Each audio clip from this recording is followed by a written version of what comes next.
Hey, welcome back to Defending It Utah Television and Radio. I'm Ben McClintock from defendingutah.org, joined with Dr. Scott Bradley from freedomsrisingsun.com, and we're here to talk about SB195.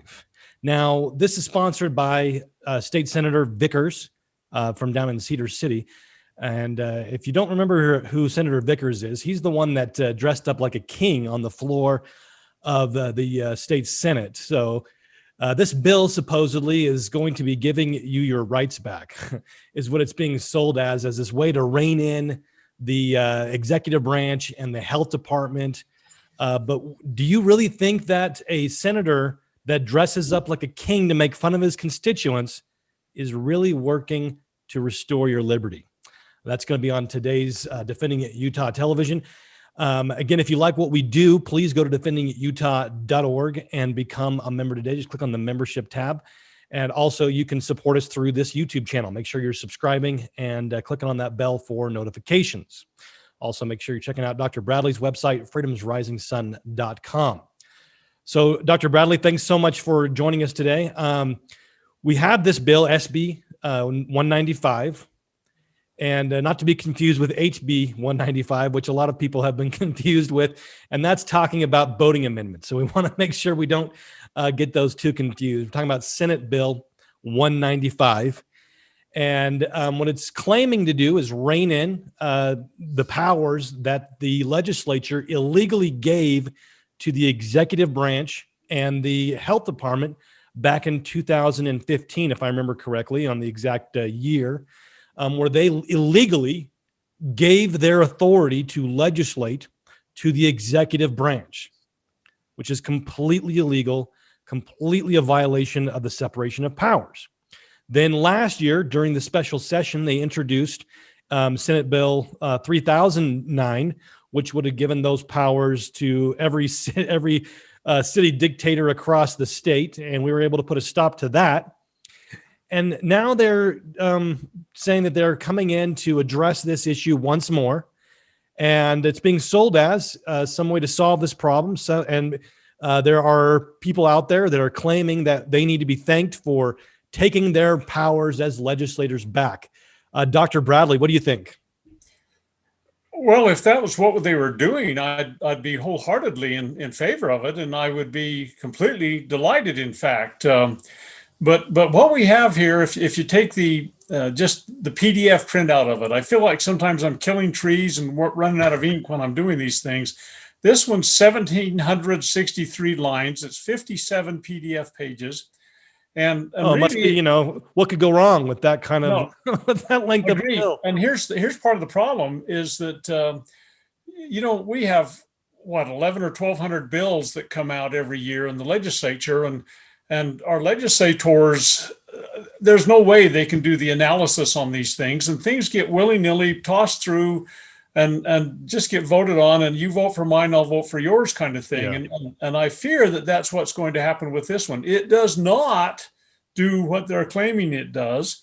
The way to do that is to repeal and begin again with these emergency response things. Right. And do them constitutionally. It's not like we can tweak something that is inherently bad and fraught with danger, and it's got poison pills throughout. I mean, we don't have time, and your listeners would probably zone out and their eyes glaze over if we tried to run through all 1,763 lines. But truly, this is a violation of Declaration of Independence, the United States Constitution, and the Utah Constitution in so many ways. And perhaps we can touch upon some of those things. But just in brief, we recognize that if you read the Declaration, governments were created to secure God-given rights. And the U.S. Constitution was created to fulfill that promise in that it limited government and it set up checks and balances and set up a situation where the legislature had its authority and the executive had its authority, and the legislature legislated, the executive carried out those laws. And we don't need to get into a whole bunch of detail, but the fact of the matter is what happened clear back in 1915, and it carried forth in huge volumes in the spring of 2020 when the legislature met in a frenzied effort to take care of a pandemic that was happening, supposedly. And what they did is they further wrought injury upon the separation of powers. And so what we've had is executives, not just in the state government, but also in bureaucracies under the state government, that have, in violation of the Utah Constitution, been legislating. They've been creating law that has been carried out against Utah citizens, and as though it were law. And so what we have is executive branch departments creating law and enforcing law and adjudicating law. And according to James Madison in Federalist 47, that is the very definition of tyranny. And so this bill was, we're going to step back in as a legislature and what's touted as, we're going to set up some committees to examine what the executive does. And we'll set up some things that ultimately, if the committees decide they've overstepped their bounds by creating these laws and blah, blah, blah, we'll step in and we'll try to remedy those kind of things. The remedy is to go back to what the Constitution said. Now, our legislators take an oath to uphold the United States Constitution. They take an oath to uphold the Utah Constitution. And the Utah Constitution in Article 5, Section 1 states specifically that there are 3 departments of government, and none of those can exercise something in any of the other. If you're in the executive, you can't do the legislative, and vice versa. And Article 6, Section 1 says that all the legislative power is in the legislature and in the hands of the people. There's nothing in there at all for an executive branch person to do anything. There is in Article 6, Section 30, a continuity of government clause in the Constitution that says that if there's a challenge, and they specifically look at natural and man-made disasters or enemy attack and so on, but they have some responsibilities that they say they can carry out in the event of one of these cataclysmic kinds of things. But it says specifically, it does not permit these officers to act in the measures to be contrary to the Constitution and applicable law. So now, the executive can't be a legislator, even during those extigent, these emergency situations. Their only job is to be able to just send out their branch to be able to take care of whatever the emergency is, not to pass laws. And that's exactly what's been happening in these laws. I mean, you talk about, this dressing up as a monarch and everything. Sometimes I think our legislators believe that because they've been elected to office, they have monarchical powers, and they don't. It's the consent of the governed is required. I mean, the Constitution has set up as the fulfillment, again, is the declaration's promise that and recognition that the consent of the governed. Now, the governed do not give consent every time there's an election. Right. What they do is they say, we have selected these individuals to be our representatives, our trusted representatives, to act within the limits and bounds established constitutionally. We require an oath to be taken to both the United States Constitution and the Utah Constitution that they will faithfully execute that office in accordance with those limits and bounds. We do not give them a blank check that they can write and do whatever they want. And yet that's how they often act. That's how they act. I don't mean to cut you off, but I want to make sure we start getting into the actual bill itself. We've laid the foundation that the executive branch doesn't have the authority to do this. The legislative branch doesn't have the authority to give away their powers to another branch of government. So what have they done? Back in 2015, they gave these people, the executive branch, these powers they weren't allowed to give. And so this bill supposedly brings that right back. But does it really? In fact, when you look at some of the lines, like you go through, I just want to bring up some of the ones, the new language. Okay, we don't. It's leaving in a bunch of horrible old language. Okay, but there's some new things that are really bad as well. You look at lines 571 through 573, and it gives the health department the ability to restrict your religious liberty, your ability to be able to worship freely according to the dictates of your own conscience. So this is an expansion, again, of government power. It's being sold as reining it in, and we're being told we're supposed to thank them for doing so, when what they're doing is they're actually expanding the power of government. What are your thoughts on that? And then do you have any other lines that you want to bring out to folks that are expanding government power, not doing what they're being told? We're being told it's actually doing. Well, the issue is, as you point out, let's just take this religious liberties thing. There is no authority granted. You look at the Utah Constitution and the United States Constitution for any interference whatsoever at any time in any place. Not only no authority given to take it away, they're strictly prohibited from doing so. Absolutely correct.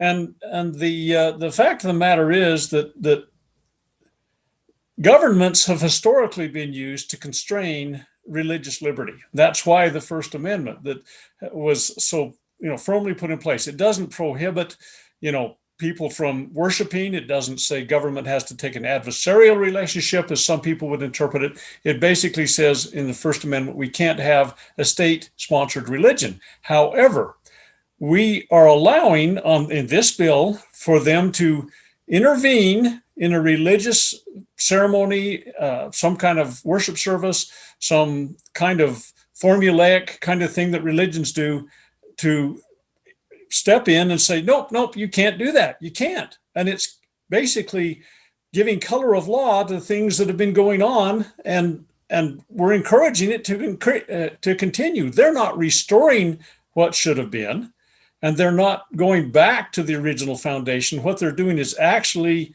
giving color of law to these kinds of activities. And it's just an absolute tragedy and a travesty. And some of the things that I've found in it as I look through it, I see them saying, oh, well, we're going to set up a committee. We're going to set up a committee that will look at this. Well, no, the legislature legislates. They create law. They're not entitled to go say, boy, the executive, he created law like we gave him permission to do. Now we're going to go check that again. It's a prohibition. It is not anything. They shouldn't even allow it at all. It should be an absolute full stop, no more forward, do not pass go, do not collect $200. You're done doing what you've been doing. But they're saying, oh no, we're checking their violations that we gave them authority to do. It's absolutely absurd. And it's just a continuation of stuff that was bad that started in 2015, and it got even worse in 2020. And now they're just saying, oh, we fixed it. No, they haven't. The fix is to go back to what the Constitution, both Utah and the United States, says. I mean, they give basically permission, authorization, color of law, to violate Article 1, Section 10, Clause 1 of the United States Constitution, where states can interfere with doing business. They can't. Constitutionally, at the general government level, they are prohibited from states interfering with that. And they're saying, well, yeah, but golly, if we get a problem, we get to intervene. And it's not the executive that can make the law. It's not one of his departments. That's part of the problem, is that our governor, after it looked like there was some pushback saying, oh, no, you're doing the wrong thing. He says, oh, I'm delegating the authority I have to make these mandates to one of the executive branch departments, the health department. And they had further put it down to the more local health departments. This whole thing is upside down and backwards. This bill does not fix what they broke in 2015 and exacerbated the problem in 2020. The bill needs to be set aside. And basically, the replacement could be very simple. Let's just go back and apply the Constitution. And if, in fact, we have a problem, an issue come up, let's get the legislature together and we have to create law. Now, again, the legislature doesn't give a blank check either to create law that takes away God-given rights. That's the purpose of proper government, is to secure God-given rights. So there's even checks and balances on what a legislature can do when they create law too. But everything they've done. So, Dr. Bradley, what would you say to the argument that some people are making that it's not a perfect bill, but it moves us in the right direction. It moves us forward towards restoring those checks and balances? I would say that's absolutely a false approach to this. You create more bad law to correct bad law. That you need to go back to the original intent. You need to go back to the foundation. And you go clear back to, I mean, one of the mentors of the American founding fathers was John Locke, and he specifically, unequivocally expressed what the protocol of constitutions is. Legislature cannot redelegate an authority that was constitutionally handed to them. So would you say it's a falsehood that this is moving us in the right direction? Is it actually better than what because right now we're at full medium tyranny, right? We've moved from soft tyranny to medium tyranny. We're not yet at hard tyranny. They're working on it. But does this move us from medium tyranny to a little bit more to the soft tyranny? I don't think so. I think that we see an executive that's a bull in a china closet like we've had in the last, nearly a year now. Well, at least been openly expressed in terms of this pandemic. I mean, I think it was overtly expressed in other ways before, but the point of the matter is that the executive basically ignored the legislature's little soft hand trying to say, tugging on their coattails, oh, please listen to us for a moment. No, the Constitution set the limits and bounds. The executive overstepped them with the permission of the legislative.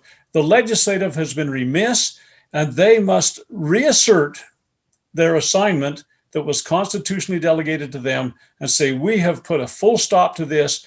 You cannot in any way, shape, or form legislate, period. End of discussion. None of your departments can. Let's go back to what the Utah Constitution says, what the United States Constitution says, and if anything, say, we really mean it this time. I don't know what more you need to do. I mean, it's an absolute, we mean it, and we're going to do it. So it's not an improvement. Dr. Bradley, there are people that are suggesting 4 different amendments. They're saying that we need to have a metric of what constitutes an emergency. We need to remove all references to order of constraint because there's already an order on restriction. Also remove the terms exigent circumstances and long-term emergency. And then also remove the unique risk clauses. If we had those 4 fixes to this bill, would the bill then be either acceptable or at least moving us in the right direction? Or is it still just a big sack of tyranny?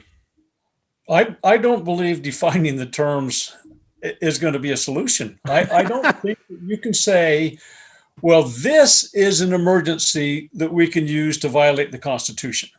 It just doesn't help. What's an exigency? What's a emergency?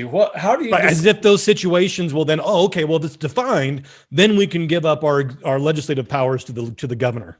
And that, first of all, any action that reassigns things that were assigned constitutionally violates the Constitution and are at face value of whole cloth falsehood, illegal, null, and void. You can't do that.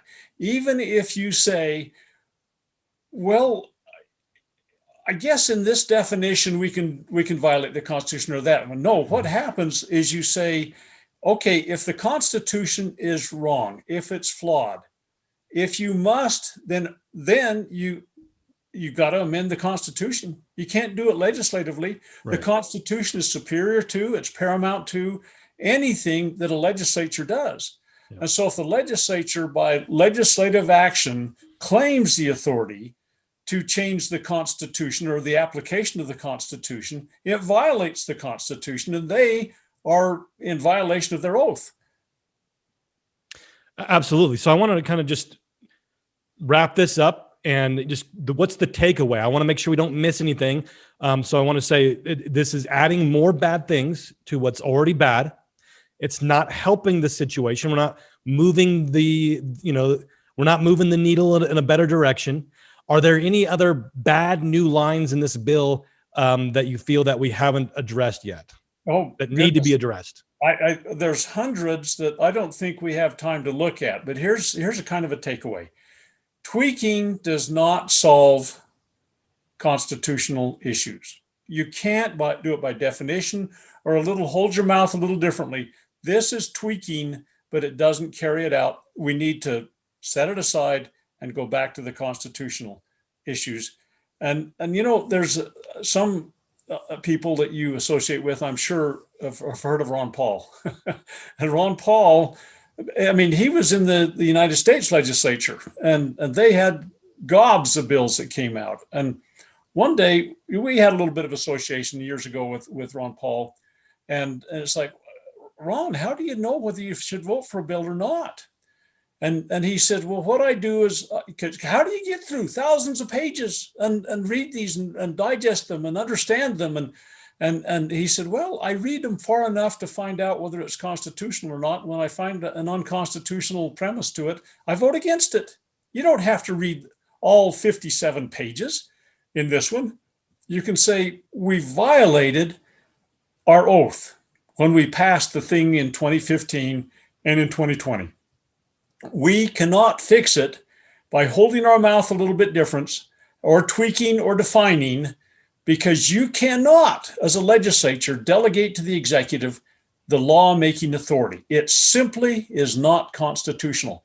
Like I said, John Locke or Thomas Jefferson or St. George Tucker, you go to these great luminaries of constitutional protocol and preeminent understanding from the very beginning. And you say, well, this isn't what our Constitution says. How do you fix that? By redefining terms that say you can break the Constitution with this new definition. You simply can't. Are you on board or are you not? Are you going to uphold your constitutional oath or are you not? That's what it comes down to. And I think this 57-page document ought to be set aside completely. And my solution would be to let's go back to what it says in the Constitution. It's very simple, straightforward. These executive branch departments cannot do what they've been doing and enforcing tyranny upon the citizens of the state of Utah. And certainly it applies at the general level too, at the nation. Yeah. Absolutely. Okay. Thank you so much, Dr. Bradley from freedomsrisingsun.com. I think also, in addition to opposing this bill and any amendments to it, the bill just needs to die. We need to make sure as individuals that we treat these individuals in the legislature and the things that they are working on as the criminals and the criminal acts that they are, and pay them no heed. If you like what we do here at Defending Utah and become a part of what we are doing, please go to defendingutah.org and become a member today. Make sure you're subscribing and ringing that bell to get future notifications for future videos that we do here. Until next time, I'm Ben McClintock here with Dr. Scott Bradley from freedomsrisingsun.com. Hey, we just wanted to let you know what sponsoring Defending Utah can lead to. We've defended the Second Amendment of a right and freed him of a man through jury nullification. We've helped parents protect their Fifth Amendment rights by exposing the state's vaccination opt-out form and the fact that it actually forced parents to admit guilt. We reopened businesses that were closed during the lockdown. We've been able to stop Obamacare expansion. We've caused legislators to be fired from their positions and businesses and organizations that they even started. We have actually, because of our education efforts, working with key people, the only victory in court regarding Count My Vote has been because of Defending Utah. And we have elected officials in different communities throughout the state that have actually led to key legislation being repealed, removing restrictions on building, restoring rights, property rights to individuals, and much, much more. So thank you to our sponsors. If you want to become a sponsor, you want to become a member of Defending Utah, go to defendingutah.org.